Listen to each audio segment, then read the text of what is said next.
Hello and welcome. I hope everybody had a wonderful Mother's Day, and I really hope that you took the time to celebrate you as a mother. Thank you so much for joining me. The countdown actually helps out. You guys are actually here when I start. Usually I'm talking to a room full of nobody. So let me know in the chat how your Mother's Day was. I hope you guys had a wonderful Mother's Day. I realize Mother's Day isn't always a happy day. It's when you're a mom and everything is going well in life, and you've got your mom and you're a mother yourself, things are happy, right? And you don't really even realize so much the pain that is out there when it comes to Mother's Day. And you don't realize sometimes the pain that other people feel and how Mother's Day isn't pleasant for everybody. So this year, it really resonated with me that Mother's Day isn't always a happy time. And not, I still have my mom and everything, but it was my first Mother's Day without my husband. And so it was rough. It was rough on my children, I have to say. I really noticed that even though it was Mother's Day and it's something I did not prepare for, wasn't really realizing because I know Father's Day is going to be hard, but it didn't occur to me that how hard it would be on my children not having their dad here for Mother's Day. So, not to start on that, but I really do hope that people had a wonderful Mother's Day. So let me know the stories of your Mother's Day, even if it's something that is hard, if your child is away. And I know for a lot of us, Mother's Day is a wonderful thing, but it's not always wonderful for everybody. So my heart goes out to you guys who don't have wonderful Mother's Days. It can be a hard day to deal with as well. So welcome everybody. I do hope though that you did take time to relax and celebrate yourself and rejuvenate. My name is Evelyn Knight, by the way. I am the CEO and founder of Childcare Business Professionals, which is the company that brings these live sessions that I do to you. I'm the host of the Childcare Business Coach podcast, and I am a center owner. I'm a center owner who had a busy weekend. I did not practice what I preached this weekend, and I worked all weekend on my center. I'm just doing a lot right now, getting ready to open another facility, just um, dealing with that build. And then we're doing some construction to my current building. And it was a lot of work this weekend, just juggling, doing a lot of the owner work this weekend that I've learned I don't do so often anymore, but it did take up my weekend, and it reminded me now Monday morning, I'm starting my week and I'm tired. It reminded me why self-care is so important and why it's important to make sure you don't book yourself all weekend long. It's just not healthy for us, is it? So it is going to be harder for me this week to show up as the best person, part of myself and version of me when I did not focus on self-care this weekend, right? So I want to start talking a little bit about that. And I'm going to start a series for you guys on overwhelm. As I was putting together this talk and really thinking about overwhelm, there were so many facets to it that came to play. In fact, overwhelm is such a huge problem and an epidemic in our society. And burnout, overwhelm and burnout are kind of the same thing. We'll talk a little bit about that and how the differentiating, but overwhelm leads to burnout, right? So it's all pretty much the same concept, but it isn't. As I say that, it's like no, it's not. It's literally an argument happening in my brain. But I want to start a series because I actually have put together a 8-hour presentation. I do. It's not a presentation. It's like a workshop that I do to help your staff with overwhelm. Right? It's literally just helping staff go through overwhelm, and so that we can retain them. Right? Because retention is the name of the game right now, and we are living in a collective trauma experience.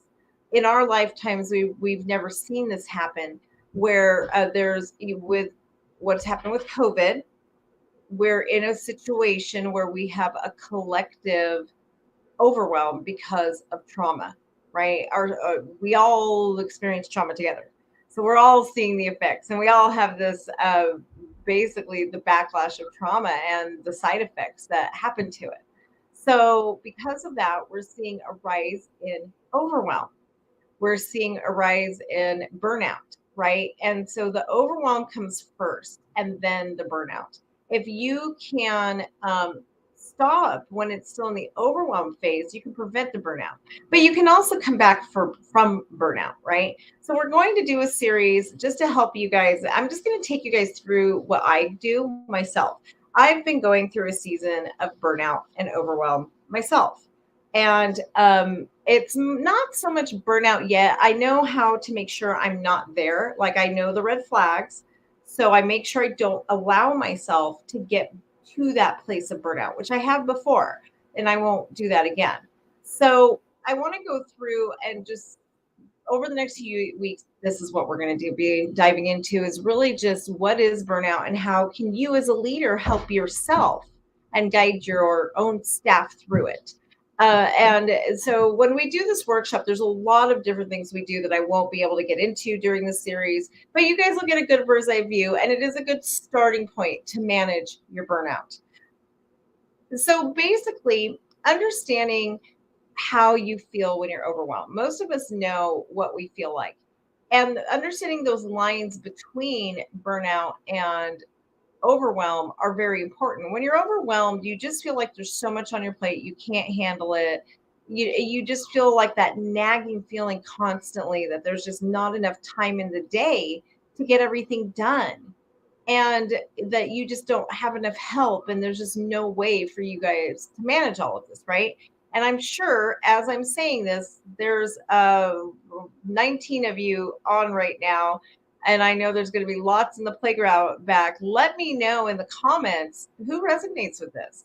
How many of you am I preaching to right now and you're just like, oh my gosh, I feel that right now. I feel like I woke up Monday morning and my first thoughts are, I can't get it all done this week. When am I going to do this?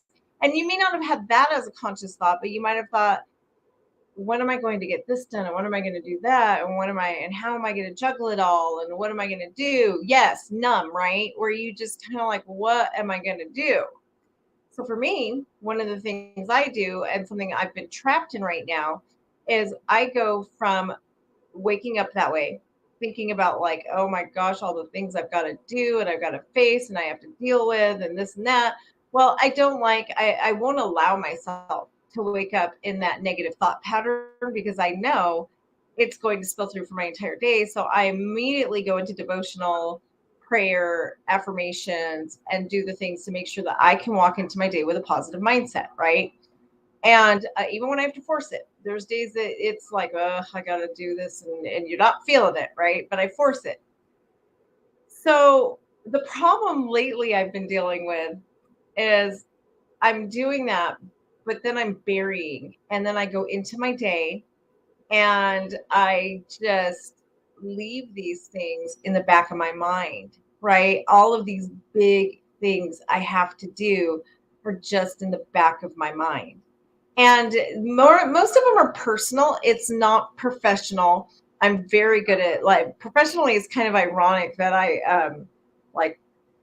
It's funny. Even as I talk to my life coach and therapist, we talk about how like, okay, if you could just take some of these great habits you have professionally and spill them into your personal life, you would just be so much more calm, right? And so I know, and I what I need to do, and I know how to do it. I just don't sometimes. So what ends up happening is those big things don't get done. They just get neglected. And I just shut them out. I almost consciously, not really like planning wise, but I just freeze and I don't do anything.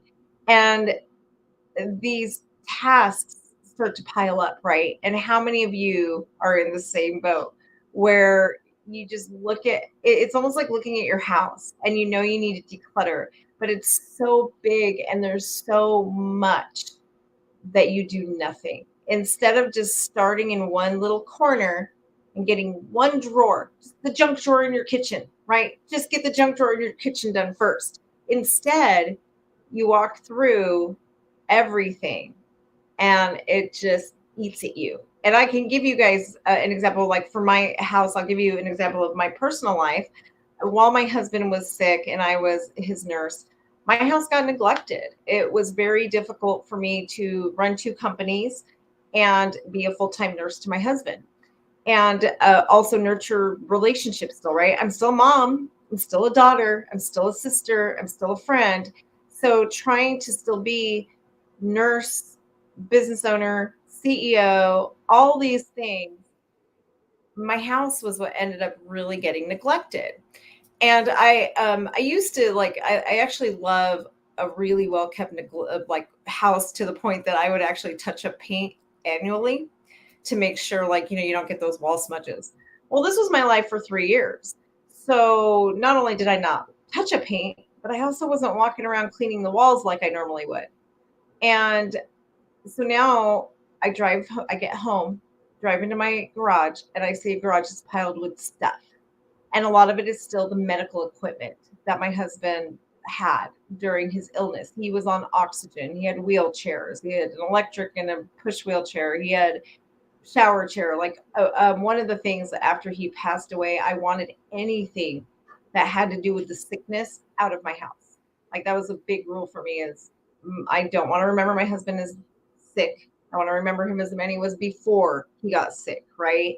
So I had asked friends and family, anything that resembles the illness, get it out, put it in my garage. Well, unfortunately, they don't know what to do with it. So they put it in a big pile in my garage, right? I do park in my garage. So every day I get home, I see that pile that needs to be dealt with, but I don't want to deal with it. So I neglect it. Then I walk in to my laundry room and there's a pile of his clothes that I don't want to deal with, right? It's like it's hard to see those clothes there every time I walk in, but it's even harder for me to touch them and put them away. So now I arrive at home and I'm already stressed before I even walk in my house, right? And then I walk into my hallway and I see that I haven't touch up painted and it bothers me. And then I walk into my dining room and I see that a lot of the paperwork that was piling up during his illness is still in a pile. And so it's the snowball effect, right? And I'm already just tense and I'm stressed and it's overwhelming, but it feels so big and like there's so much that I freeze and I do nothing.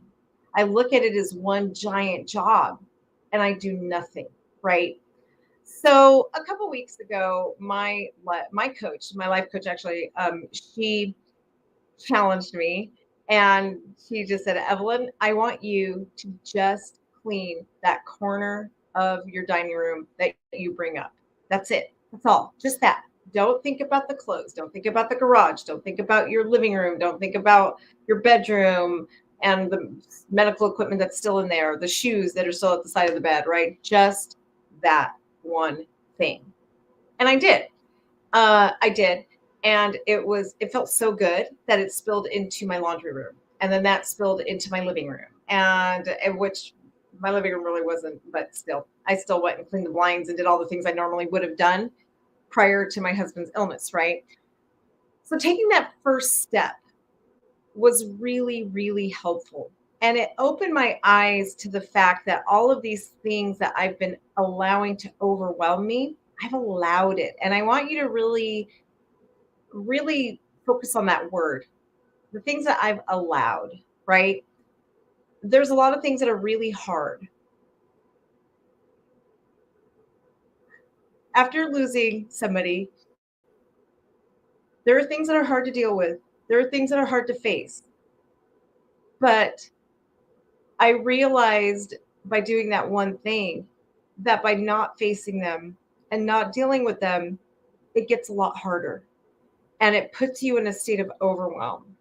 So, the first thing I would ask you is ask yourself, what are those hard things that you're so afraid to deal with?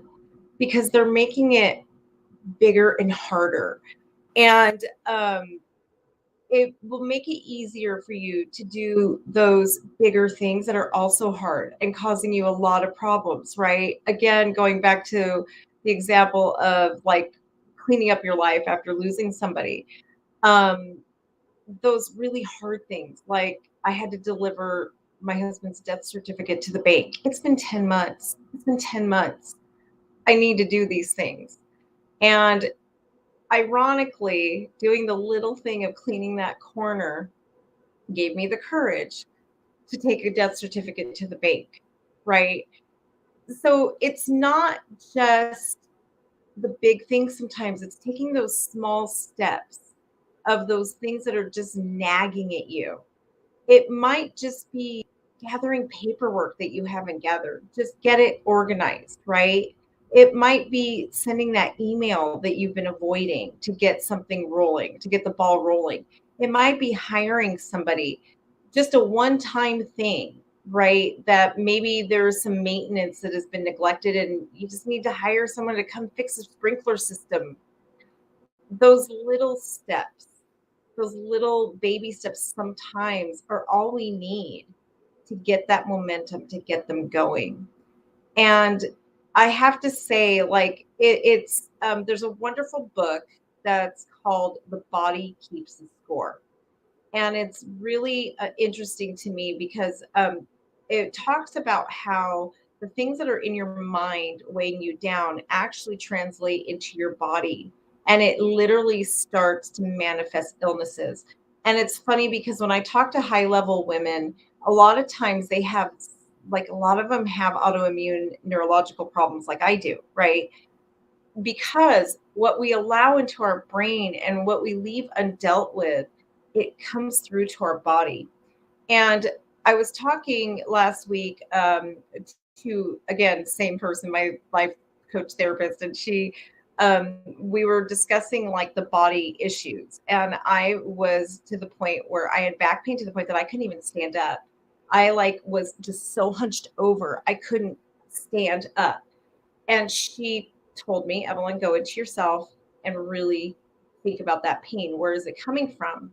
And I realized the pain was psychological, it was not physiological. I felt like I had so much weight on my shoulders. Like when I really looked within, I realized that the weight I had been carrying from all these things that were not getting done on my shoulders was so heavy that it was actually like causing me to close in physically, right? When I took that first step, I could not believe the amount of weight it felt like was coming off my shoulders. And I ended up making a list and I did what I teach my clients, right? I tell everybody you need to make your necessity needs a nice list. And then you need to organize it and figure out what needs to be the first thing to get done, what needs to be delegated, what can you keep, right? And I decided to go from there. And it was so empowering because now I've spent a few days crossing things off that list. And every time I cross something off that list of these huge things that need to be dealt with, and honestly, when I looked at them on paper, I realized they're not that big. The problem is that there's so many of them. They felt that big, right? And it felt like I had so much on my shoulders. And every time I crossed something off, I felt a little bit less weight and I was able to stand up again. And I was able to straighten myself out. I mean, I literally thought I had an injury. I was doing everything to try and get over what I just could not understand why I couldn't stand up straight. And I called my chiropractor to make an appointment. I've done all the things. But when I really started realizing, oh my gosh, this is not a physiological problem. This is a psychological problem. I'm just, that stuff is taking that much of a toll on my mind that it's now translating to my body. So I highly recommend that book, The Body Keeps the Score. It really helps you to see how these things in our lives mentally end up manifesting physiologically. And what is really scary, like in my case, where I allowed such huge stress into my life that I now have a neurological disease that I have to live with for the rest of my life, which is why I like bringing you this mindset stuff. You don't have to be that way. You don't have to ever get to that point, right? But it starts with today. It starts with getting those things off your plate. So, what I want you to do is take out a piece of paper as we get ready to wrap up. And you will know when I say this is going to resonate with so many of you. Those things that are in the back of your mind, just nagging at you, nagging at, "Oh, I got to get this done. I got to get this done. I got to get this done." Put it in writing. Put it in writing. And then what I want you to do is on a scale of 1 to 10, I want you to rate what is the most important thing to get off this list first, right? For me, I looked at anything that could potentially be a legal issue, right? Like, for example, I've got to get my husband's name off of things, right? It's very hard to have a joint bank account for 30 years and ask someone to take his name off, but it has to be done. So that for me was a 10 because that can become a legal issue. Okay. Um, so something that's a little bit less time for me, but I also want you guys to rate this on what is important to you. Like for me, I'm nature is where I refresh and revitalize. My backyard is very important to me. It's beautiful, but it's been neglected for 3 years. So it needs to get cleaned up. Well, because is that a life or death issue? No. Is anything really going to, is it going to affect anyone but me? No. But it's important to me. It revives me, right? So I gave that a very high value. That was an 8. Okay. Because it is important to me. So make a list of those nagging things that are just eating at you and give them the value of importance, right? And then you're going to make a list and put 3 columns. What's a necessity? What absolutely has to be done? Literally has to. It's literally can be a legal issue. You can, it just vital. You need to get to the doctor, right? This could become, um, there could be something medically that's been nagging at you, but you're afraid to face it. Okay. Those are the kind of things that are necessities. They are non-compromise, has to get done. Needs are things that absolutely should be getting done, but you're not going to lose your house if you don't deal with it, right? But you do need to get this done. And the nice are just things that you would like to do, right? Like I would like to paint my house. I I love painting. Is if I don't know, it's not. Then you're going to put the value on those things, right? Like what is number one top priority? What is number two? What is number three? Then I want you to say, look at that list and say, okay, is there anyone I can ask to get some help? Like I love painting my house. I love painting. It just relaxes me. But I probably am not going to have the capacity to do it. So I'm probably going to have to hire somebody. So that's something I can take off my list, right? My backyard. I love doing the upkeep in my garden. I'm not going to be able to do that. So I can have somebody else get it going again, and then I'll maintain it, right? So really just decide what are things that you need to get off your plate. What are things that you can keep ownership with? You have to keep ownership of, right? Legal issues, you've got to keep ownership of them, right? Your house, your property taxes, things like that. Your center, the building itself, and anything that you really, you have to be the one to do this, your LLCs, things like that. So when you're making this necessity needs a nice list, usually the necessity items are going to be things that you have to do personally. But what you can give away, give it away. Ask somebody to help you. Ask for whatever you need, right? That's basically what I ended up doing. And the nice thing about it is it does get things crossed off your list a lot faster. Now, I don't cross these things off my list until I know they're completed. So what I did literally, and I'm like this color coordinated person, right? So I made my list. Anything I was delegating, I made like a grid. Who am I delegating what to? And then I highlighted their names in different colors, and then I highlighted my list by who I'm assigning these to, right? Now it doesn't get crossed off until I know it's done. And some of the things I ask my kids to help me with, some of the things I'll ask my mom, I'll ask a friend, different things like that, right? Because the list is huge, it's overwhelming. And between working, there's no way I can get it done in a reasonable amount of time by myself.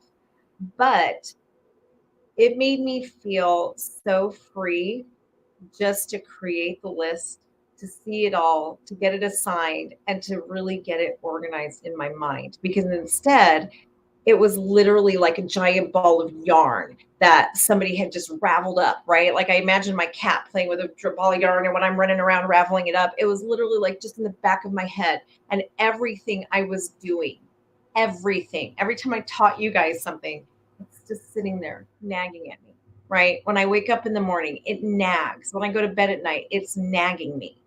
And just that constant, like, oh, this needs to be done. I got to deal with all of this, and that overwhelming feeling. And be honest with people. I had to have talks with both my executive teams last week and basically tell them, okay, you guys, one of the things you guys need to understand is I run two companies. So when you're coming to me asking me for this, this, and this, I've got them coming to me asking me for this, this, and this. Then I have my mom and I have my boys and I have friends. I've got like all of these people pulling at me. Paint the picture and help people to understand where you are, right?